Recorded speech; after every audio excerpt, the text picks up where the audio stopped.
Boa noite. O ministro da Economia afirmou que o enxugamento da máquina pública federal não depende de demissões. Segundo Paulo Guedes, 40% dos funcionários federais devem se aposentar nos próximos 5 anos.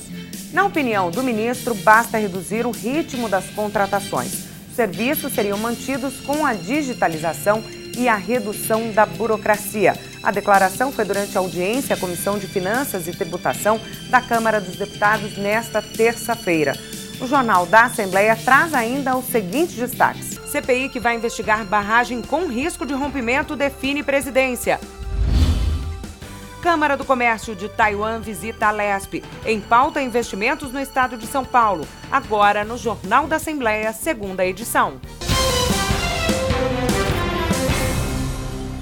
Empresários de Taiwan estudam investimentos no estado de São Paulo. Representantes da Câmara do Comércio do país asiático visitaram a Lesp no trabalho de aproximação entre os países. Eles foram recebidos pelo presidente da Assembleia, deputado Cauê Macris. O encontro entre os parlamentares paulistas e os representantes taiwaneses aconteceu no Salão Nobre da Presidência da Assembleia Legislativa.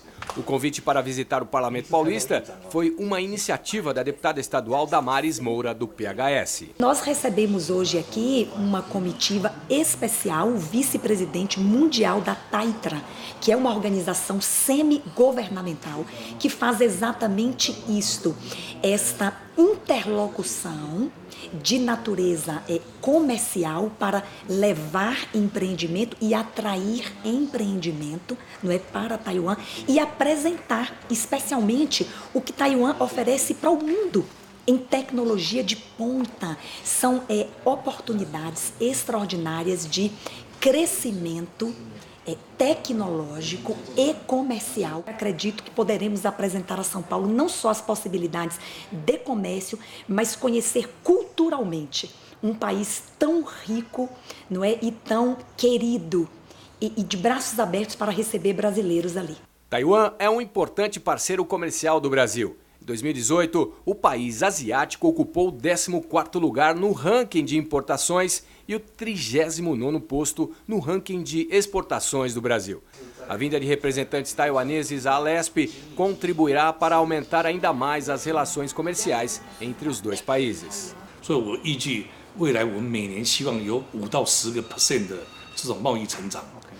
Quer dizer, o crescimento é evidente, né? Porque com essa guerra comércio entre China com os americanos, deu uma oportunidade para espalharmos para outro mundo, né? Que é uma oportunidade de nosso negócio pode chegar aqui em São Paulo.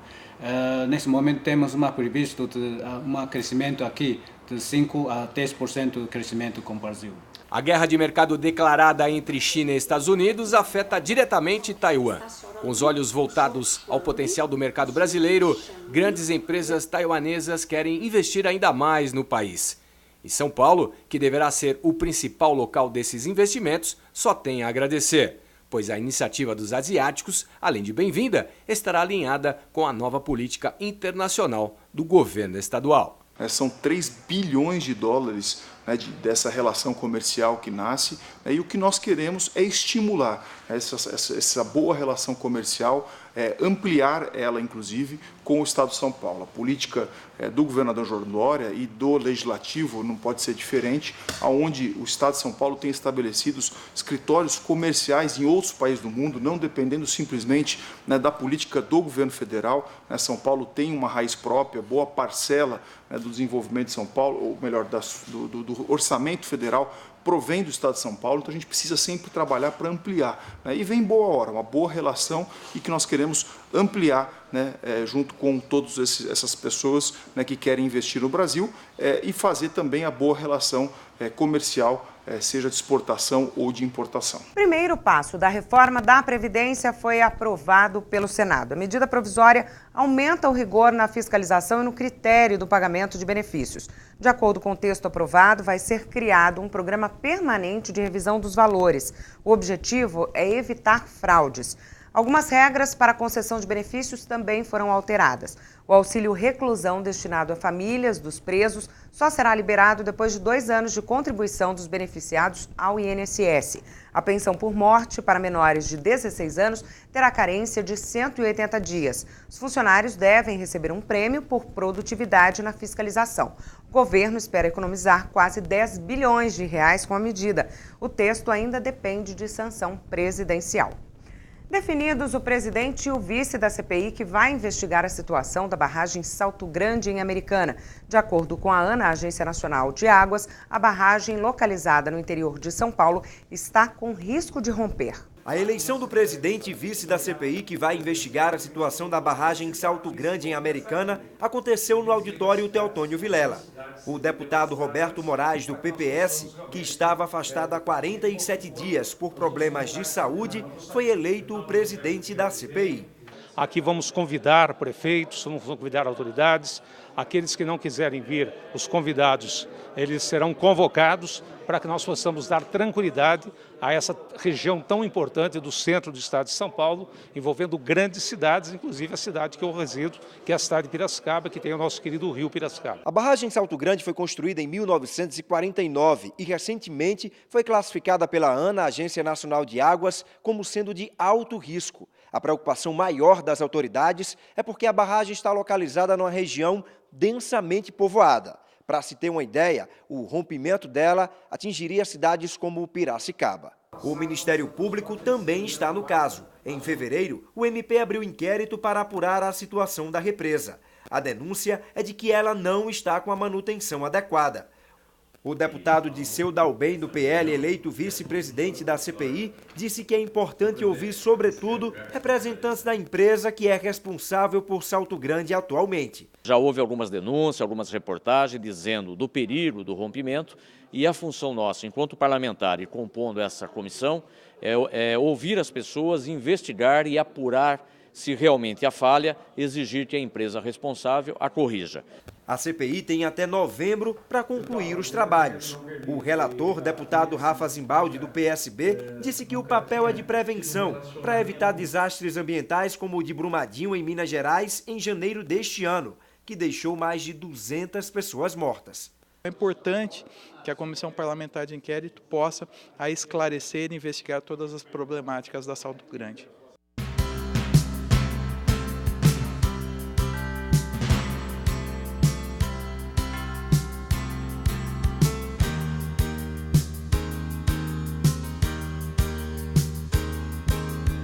Indução ilegítima para que as grávidas façam parto por cesariana tem nome: violência obstétrica. O assunto marcou a reunião desta terça-feira da Comissão de Defesa dos Direitos das Mulheres. 2 requerimentos foram aprovados, entre eles a formação de uma subcomissão, com a finalidade de estudar e propor a atualização da legislação pertinente às mulheres.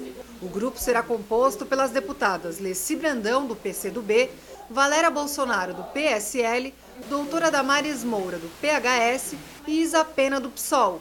Hoje muitas mulheres são agredidas psicologicamente, moralmente, inclusive patrimonialmente, e não sabem que isso está previsto pela Lei Maria da Penha como violência. Outro requerimento aprovado é de autoria da deputada Marcialia, do PT, para que a comissão receba o Núcleo de Promoção e Defesa dos Direitos da Mulher, da Defensoria Pública do Estado de São Paulo, para que seja apresentado um mapeamento de abrigos públicos e privados no estado de São Paulo.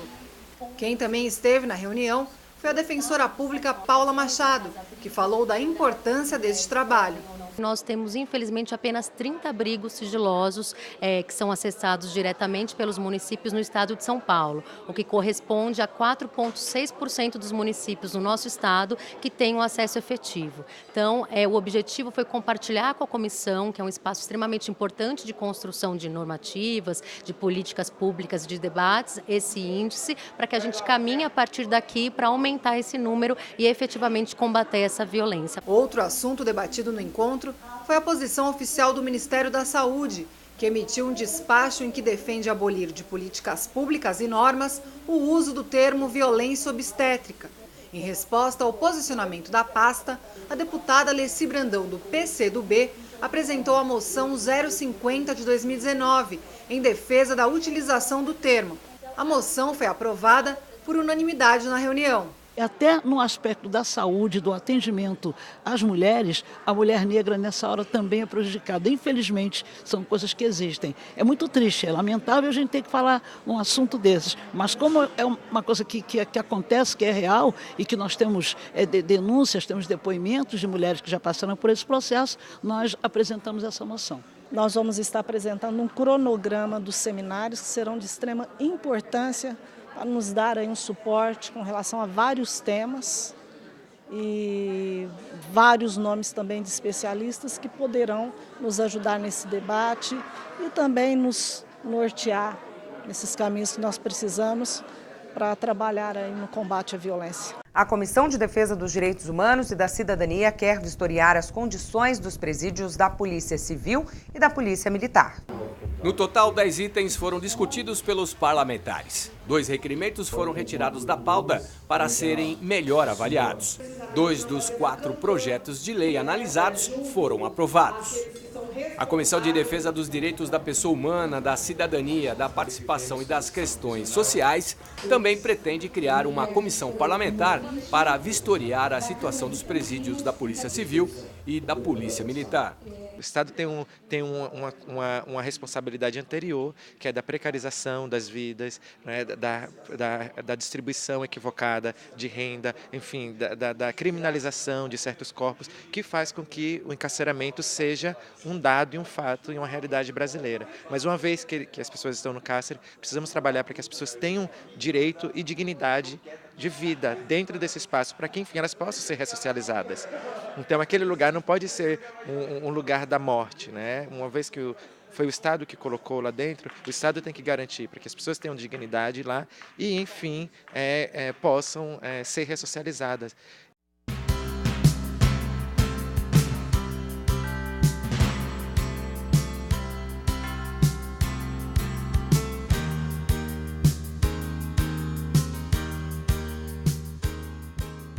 A Comissão de Educação e Cultura decide se concentrar no Plano Estadual de Educação. Depois de muitos confrontos que travavam os trabalhos, os deputados entraram em acordo para avançar nas discussões. A reportagem é da Silvia Garcia. Os trabalhos nem haviam começado quando o deputado Roberto Engler pediu 5 minutos para negociar com os parlamentares. Aqui está tudo normal, né? As pessoas que estão observando não podem até achar que seja anormal, mas está tudo normal. Ao todo, os deputados analisaram 16 itens, mas apenas 2 passaram. Um deles, da deputada professora Bebel, que pedia que a apresentação dos 10 blocos do Plano Estadual de Educação voltasse à pauta na semana que vem. Foi aprovado. O outro item da pauta, também da presidente da comissão, foi um convite ao presidente da União Nacional dos Secretários Municipais de Educação para comparecer na comissão para estabelecer a metodologia do plano estadual. Foi aprovado por 6 votos a 3. O restante da pauta não passou por conta dos pedidos de vista. Mesmo assim, na análise dos deputados, os trabalhos desta comissão estão caminhando conforme o esperado. A reunião acabou em aplausos. Graças à harmonia que está reinando aqui na comissão. É a comissão que mais gente reúne, é a comissão que sempre dá quórum, é a comissão que pauta, é a comissão que tem debatido, é a comissão que saiu do lugar. Ela pôs o Plano Estadual de Educação. O Plano Estadual de Educação será pauta constante nas próximas reuniões, por isso a casa anda tão cheia. São 21 metas que irão subsidiar a educação básica, ensino superior e profissional nos próximos 10 anos. Entre os destaques estão a implantação de um plano de carreira a ser concluído nos próximos 2 anos a todos os docentes com projeção de benefícios e em acordo com o orçamento dos estados e municípios. Outro item do PEE é o aumento de salário dos professores. Outro ponto que coloca São Paulo já à frente dos outros estados é a aplicação da Meta 5, que prevê a alfabetização de todas as crianças no máximo até o final do 2º ano do ensino fundamental. Tenho a honra de dizer que eu domino cada item do Plano Estadual de Educação, né? E domino porque ajudei, junto com o governo, a escrever o plano. Então não tem nada de APOS. Aliás, eu tenho sido republicana nessa questão. Ninguém pode falar que eu tenho tido uma posição A ou B ou C, porque a posição é minha. Em muitos momentos eu abro mão da posição em prol do andamento da comissão. Eu tenho muita energia, eu luto, eu aguento. Obrigada, professora. Não serei vencida pelo cansaço, pode ter certeza. Nova diretoria da Federação Paulista de Futebol de Várzea tomou posse aqui na Alesp. Em tempos de esporte como negócio, não custa lembrar, o futebol de várzea é a porta de entrada para a realização do sonho de milhares de jovens e adolescentes no Brasil. Um gênio de pernas tortas que ao longo de tantos anos deixou adversários atordoados, com dribles, gols e o futebol mais bonito. O começo de Garrincha foi lá nos campos de várzea. Durante a carreira de sucesso no Botafogo e na seleção brasileira, ele sempre demonstrou a paixão pelas origens. Da várzea, além de outros craques do passado, também tem personagens do futebol atual. O paulistano Ricardo Oliveira, artilheiro do Atlético Mineiro. O zagueiro Davi Luiz, do Chelsea da Inglaterra. O volante Paulinho, ex-Corinthians, atualmente no futebol chinês. Leandro Damião, destaque do Internacional, que hoje está no Japão. São apenas alguns dos nomes de sucesso. Eric tem 15 anos, é goleiro na Zona Leste de São Paulo e também sonha em chegar lá. Chegar num grande clube, poder jogar uns campeonatos mais acima da várzea, poder realizar meu sonho, né, de virar um grande jogador. O sonho que alimenta Eric é o mesmo de milhares de jovens e adolescentes de São Paulo. E muitas vezes a realização desse sonho começa num campo de terra batida. Givaldo é árbitro de futebol há mais de 20 anos e já viu muitos garotos saírem desses campos para conquistarem uma torcida inteira. O futebol amador, ele enriquece muito o profissional. Não diretamente, mas assim, com um toque de administrativo, um toque de conhecimento das pessoas dentro da área do futebol, com certeza aí parece bastante. Uma das entidades que mantém o sonho desses garotos é a Federação Paulista de Futebol de Várzea, fundada em 2008. A posse da nova diretoria aconteceu nesta segunda-feira no auditório Paulo Kobayashi, na Alesp. Miranda vai comandar a federação pelos próximos 4 anos. Estamos com um projeto para o ano que vem já, que é a primeira e segunda divisão do futebol amador do estado de São Paulo e vários outros projetos em andamento. A Federação Paulista de Futebol Varziano tem hoje cerca de 3.000 equipes cadastradas só na Grande São Paulo. São 440 campos que acabam sendo uma segunda casa para muitos jovens e adolescentes. O deputado Adalberto Freitas, do PSL, é o autor do projeto de lei que institui o Dia do Futebol Varziano, em 30 de junho. Para ele, mais do que lazer, o futebol de várzea acaba sendo também uma válvula de escape para muitos jovens. Além da socialização, ele sai desses caminhos tortos aí que a gente conhece que pode acontecer, né? Então nós vamos dar todo o apoio com esse projeto de lei, é apenas o início para a gente revitalizar, que já foi muito forte o futebol de várzea, né? Mas por questões aí econômicas aí foram acabando os campos que o pessoal jogava e acabou apagando um pouco aí o brilho que tinha o futebol de várzea. O 9 de julho é um time sexagenário aí completando 65 anos no próximo mês e devido à falta de oportunidades na região, se torna a maior atração da comunidade.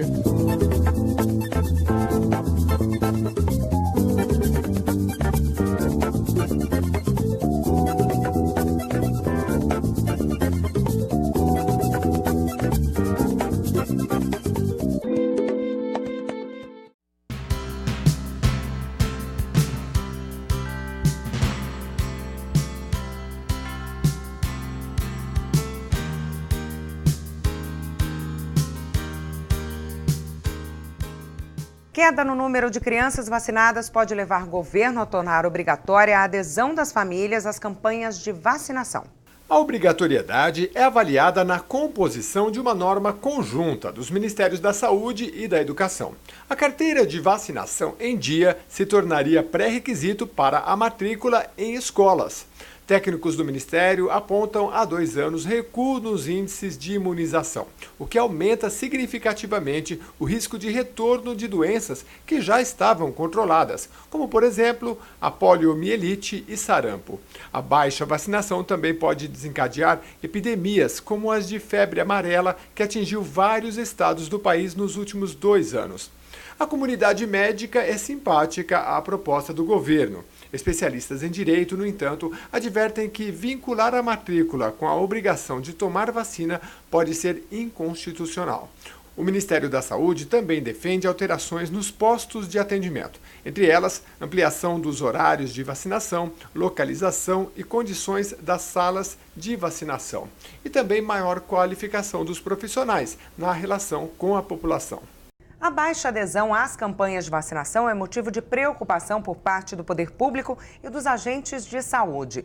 Por que isso está acontecendo e como reverter esta situação? A deputada Analice Fernandes é presidente da Comissão de Saúde da Assembleia Legislativa de São Paulo e o doutor Ivan Marinho é infectologista da Sociedade Brasileira de Infectologia. Muito obrigada pela participação de vocês aqui no Jornal da Assembleia, segunda edição. Eu vou começar então conversando com a deputada, mas também quero saber depois do doutor Ivan qual a avaliação que a senhora faz sobre essa baixa adesão às campanhas de vacinação. Eu acho que ela é bastante preocupante porque alguns fatores têm contribuído para a baixa adesão. Alguns deles eu atribuo, inclusive, às fake news. É um grande problema hoje as notícias falsas veiculadas na internet que realmente levam uma informação bastante distorcida, sem nenhum fundamento científico e acaba fazendo com que essa mãe, preocupada com a saúde de seu filho, deixe de vacinar. Isso é um aspecto bem marcante que nós temos detectado. Um outro, que aí são pesquisas que têm levantado essa hipótese, são, na verdade, o número de mulheres hoje frequentando o mercado de trabalho e tendo dificuldade no dia a dia de chegar no seu local de trabalho e justificar a sua ausência diária por conta de levar o filho para vacinação. Na verdade, é uma justificativa bastante relevante, mas a mãe, com temor de perder o emprego, acaba também protelando ou deixando para vacinar o seu filho nas campanhas no final de semana ou numa idade mais avançada. E a outra questão é a sensação de que a doença não existe mais e a sensação realmente que aquilo não vai mais acontecer. Então, eu acho que são alguns fatores que nós precisamos trabalhar severamente para a gente reverter essa situação. Então, é um pouco de tudo isso, doutor? A doutora levantou aqui algumas possíveis causas, né? As fake news seriam aquela coisa, fez mal, não resolve, enfim, aquelas coisas que viralizam. Tomou a vacina e adquiriu a doença. Olha, e o pior, morreu. Sabe, coisas que não tem nada a ver, mas acabaram acontecendo e levaram a informação distorcida. A culpa é de tudo isso, doutor? Com certeza. O principal fator hoje, sem dúvida nenhuma, são esses grupos anti-vacina, que isso é uma epidemia mundial. E esses grupos têm uma facilidade de comunicação muito grande com a internet e não tem contraposição. É difícil argumentar com uma notícia bem elaborada de que vacina pode causar autismo e criou esse mito e as pessoas vão proliferando e normalmente eles não procuram uma pessoa especializada e isso vai proliferando e acontece o que vem acontecendo hoje no mundo, que é o retorno de doenças erradicadas do passado, que causou enormes problemas e que essas pessoas jovens que hoje estão alimentadas de notícias na internet não tiveram o desprazer de conviver com tétano neonatal, com poliomielite, com sarampo grave, com varíola que matou milhares e milhares de pessoas e que era extremamente grave. Então as pessoas não têm noção, é como se o que não se vê não existe. Essa é a noção que se tem. Isso é um fator muito, muito desagradável e a gente tem que conviver hoje em países desenvolvidos, como países europeus, como Estados Unidos, voltando décadas até século atrás e tendo epidemia de sarampo na cidade de Nova York. que é uma coisa, uma doença erradicada, aqui no Brasil também uma doença erradicada, que a gente se orgulha muito de ter erradicado várias doenças, e a gente tem muito que se orgulhar do Programa Nacional de Imunização, que é um dos melhores do mundo. Nós temos vacinas disponíveis nos nossos centros de saúde, de graça, nas políticas públicas, para a população toda, e essas vacinas estão sobrando por falta de adesão à imunização. É verdade. E outra coisa extremamente importante no Brasil é aquela ideia de que vacina é uma coisa de criança. E as pessoas se informam pouco e, às vezes, também aí tem uma parte nossa de profissional de saúde que também tem uma responsabilidade de vocês da imprensa, de nós, profissionais de saúde, de sensibilizar e levar a informação que vacina não é só problema de criança, não é só a necessidade de criança. Tem a calendário da vacina da grávida, do idoso, do adulto, do adolescente e que normalmente passou-se a fase de criança e esquece que tem que tomar vacina e é difícil essas pessoas voltarem. Por isso que a gente chama muita atenção hoje para a responsabilidade profissional de saúde, é que nunca se deve perder a oportunidade de vacinar. Se qualquer pessoa vai ao centro de saúde, por qualquer motivo, tem que checar se ele está vacinado, se ele tomou a vacina da febre amarela, se ele está em dia com a vacina de tétano, se ele está em dia com a vacina de sarampo, se tomou 2 durante a vida, porque as pessoas, são muitas vacinas e é difícil para a população acompanhar. As até pessoas para a às mãe. vezes nem lembram. Nem lembram, né? então Nem lembram. Tem que ter a responsabilidade tomei, das campanhas e dos profissionais de saúde para isso. Ivan, elas tinham muito mais responsabilidade. Eu me lembro que sou formada há 30 anos e trabalhei com puericultura, trabalhei também na sala de vacinação do Hospital Infantil Darcy Vargas. Há 30 anos atrás, a mãe vacinava o filho saindo da maternidade com a BCG. Ela já tinha consigo essa grande responsabilidade de levar o filho durante o primeiro ano de vida 8 vezes até o posto de saúde. Agora, tudo isso tem mudado e nós precisamos rever, encontrar um mecanismo para forçar essa mãe a adquirir novamente a confiança nesse processo, que é tão importante, como disse o doutor Ivan. Tem vacina sobrando e o que é que acontece? Eu acredito que a nossa grande contribuição, até gostaria de consultar o doutor Ivan para essa ideia que me ocorre nesses últimos dias, de fazermos um projeto de lei aqui na Assembleia, criando uma obrigatoriedade dessa mãe, inclusive com relação à escola, ao processo escolar. Na hora que ela for matricular o seu filho, tanto na rede municipal infantil, como também no ensino fundamental, no primeiro ano escolar, ela tenha, sabe, essa exigência do Ministério da Educação, sabe, para que ela seja cobrada de trazer a sua carteira de vacinação do seu filho. E também que a escola, durante a permanência dessa criança, possa realmente a direção da escola checar, cobrar. Eu acho até que a gente encontraria um apoio e um respaldo legal jurídico do Ministério Público, da magistratura, para que a gente não permita que doenças erradicadas volte com força total, como nós estamos aí prevendo acontecer, como nós vimos agora em São Paulo do primeiro caso aí, de casos de sarampo acontecendo. Então é um absurdo. Quando você pode decidir sobre a sua vida, eu acho até que um adulto falar não vou tomar vacina, é uma questão dele. Agora, não levar o filho para vacinar, causando um problema até para as outras crianças que frequentam o mesmo círculo na escolinha, é um risco que você não pode deixar de também dar uma responsabilidade maior para essa mãe. Isso é muito importante. A deputada chamou a atenção um ponto importantíssimo, é chamar a responsabilidade legal. O pai é responsável legal pela imunização do filho. Ele pode ser penalizado por isso, ele não imunizar. E outra coisa de importante é ele ter a consciência, e todos nós precisamos ter a consciência, de que quando você toma a decisão de não se vacinar, você está correndo um risco, mas você também está levando esse risco para a sua comunidade. Hoje a gente chama vacinação de rebanho, é super importante. Quando você tem uma comunidade que 98% ou 95% é imunizado, os 5% que não foram porque não tem indicação, ou porque tem alguma contraindicação, ou porque tem uma necessidade de não tomar a vacina, está protegido. Porque é difícil, por exemplo, o vírus do sarampo ser importado dos Estados Unidos, chegar aqui numa comunidade onde tem 98% protegido e 2%. Esse vírus, para achar esse 2%, é muito difícil. Então, isso é muito importante, essa vacinação de rebanho. Então, ela precisa ter a consciência de que ela não está só correndo risco individual quando não vacina, mas está aumentando o risco da comunidade. E ela tem que ser responsabilizada por isso. Nova York tomou uma atitude bastante discutível e que foi a necessidade de apresentar a carteirinha para a matrícula. A pessoa não poderia continuar na escola se não tivesse a carteirinha de matrícula, a carteirinha de vacinação completa ou em dias. Isso causou um certo tumulto, porque os grupos anti-vacina, claro, vão brigar pelos direitos dele, essas coisas, mas aonde está o direito de uma pessoa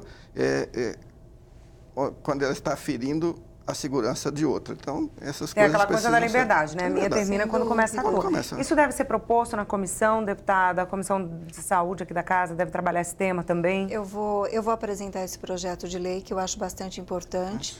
Até porque algumas pediatras têm passado esse tipo de informação que, quando perguntada, a mãe responde que ela não teve tempo de levar o seu filho para fazer a vacinação. Então, eu acho que a obrigatoriedade da vacinação, ela precisa caminhar junto, sabe, com essa questão, sabe, do direito da mãe de ganhar ou ter a possibilidade de colocar o seu filho na rede de educação e vincular tudo isso à vacinação. Eu acho que sempre, aliás, eu acho que é um traço até do brasileiro, né? Que todas as vezes que dói no bolso, ele acaba endireitando as suas atitudes no seu dia a dia. Isso a gente tem observado com várias questões, com o cinto de segurança, com a cadeirinha do bebê no carro. Então, eu acho que todas as vezes que você multa, que você, sabe, traz um desconforto financeiro para a pessoa,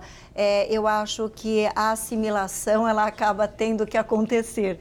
Então, o projeto de lei vem também um pouco nessa direção e eu acho bastante propício nesse momento onde as coberturas têm sido baixas. Ontem mesmo a gente vendo o Cotidiano, eu acredito que o doutor Ivan viu essa notícia divulgada pela Folha, né?